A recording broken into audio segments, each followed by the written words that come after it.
I sent out 1,000 resumes and got nothing. Zero, zilch, nada, nothing. No callbacks, no interviews, just silence.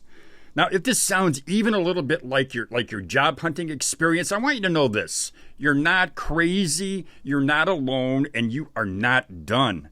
But I also know how deflating, even humiliating it can be, how it can feel when every no chips away at your confidence, and when you finally get an interview and the interviewer across the table is young enough to be your kid.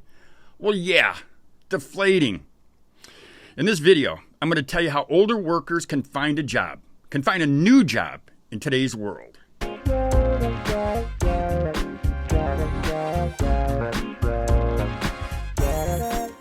Welcome back to Over 50 TV. My name is Reyes.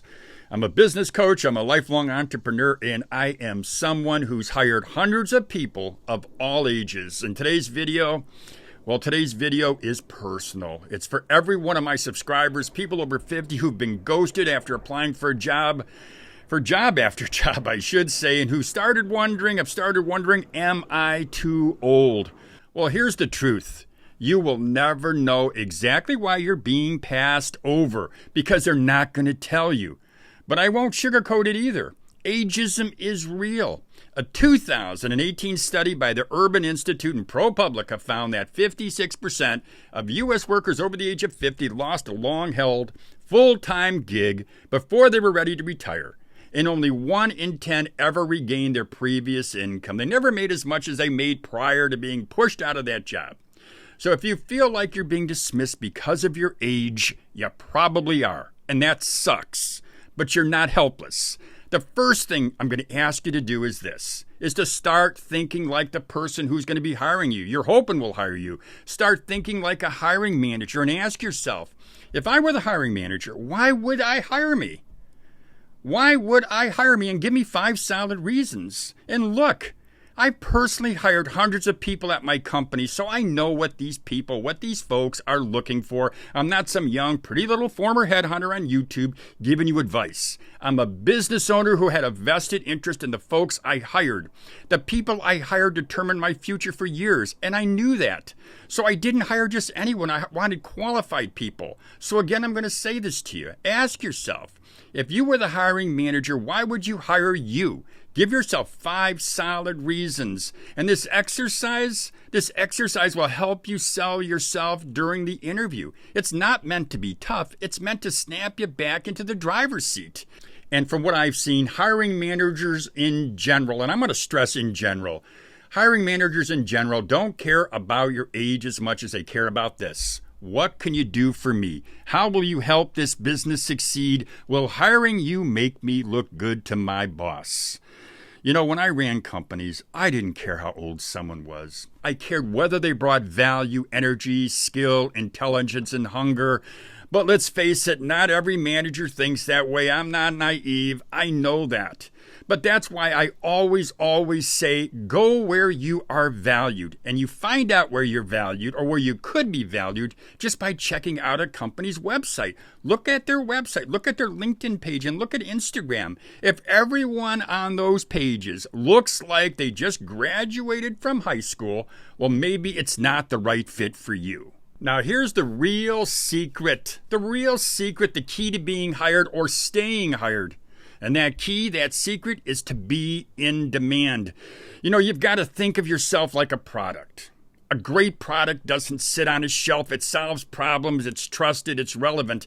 And that's what you need to be, is a great product. And how do you do that? You sharpen your skills. You learn something new. You stay hungry. Because I'll tell you this, when layoffs come around, it's usually not the oldest people who get let go. It's the ones who are seen as unwilling to learn, unwilling to adapt, unwilling to stretch. They're the ones applying for unemployment benefits. So don't be that person. Be the one who's got fire in your eyes and fresh ideas in your head. And these are not cliches. I know some folks out there are going to say, oh, those are just cliches. No, this is the real world we live in, my friends. It's the real world. And here's the bonus. When you're learning, when you're more valuable, when you're more confident, that confidence That confidence shows up in every word, every handshake, every interview. And that confidence, it shows up in your personal life. Now, let me give you a few interview tips. When it comes time for the interview, after that hiring manager's already looked at your resume, already checked it out, they've got a good feel for who you are, at least for your experience. Here's what matters most to them: that you don't look desperate, that you're confident, not cocky, but you're confident, that you know their company, you know the role that you're applying for, and I'm going to tell you, you should know it inside and out. I'm also going to say this: craft a sharp elevator pitch before you go into that interview. A minute, 90 seconds, 2 minutes at the max is my personal suggestion as somebody who sold a lot over decades. Create that elevator pitch and just hit all the points about you. And don't ever, ever walk into that room thinking you're the older candidate. You're the best candidate. You should own it. And then ask for the job. Don't be shy. Ask for the job. Here's my closing message in 4 words. Stay in the game. In other words, don't give up. Now, look, I know this isn't easy, and I'm not pretending it is. It can be very tough. But I promise you this: you're not too old, you're not invisible, and you are not done.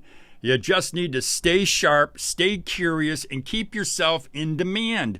Build your skills, explore new ways to earn, open your mind to new opportunities. You've already got the experience. Now just make it pay off. Now here's another option for you. If you really want to butter your own bread, and by that I mean if you're tired of working for somebody else and depending on them so that you can earn a living, if you're ready to take charge of your life by starting a side hustle, or maybe you want to launch a full-time business and you need help doing it, if you need help and want help from someone who's built over a dozen businesses from scratch, then go ahead and book a one-on-one coaching session with me. I've got information in the description box of this video. You can check it out. You're welcome to book a half hour with me. You can book an hour, or I can sign you up for a custom program. Now, I want to say this: I only work with a handful of people every month. So if you want help, get on it today. It's not a sales pitch. I don't need to do that, but it is the reality. And if you haven't already, well, then go ahead and subscribe to Over 50 TV, where we help you earn more, protect your future, and take control of your financial life. Now, I'm also going to recommend that you subscribe to my Side Hustle Rules channel. If you're somebody who is looking at starting a side hustle, well, then you're going to want to subscribe to Side Hustle Rules. I've got a link in the description box of this video so you can sign up. Well, that is all I've got for you today. I'm going to see you in the next video. Until then, I'm going to ask you to stay sharp, stay informed, and stay empowered, my friends. Have a great day, everybody.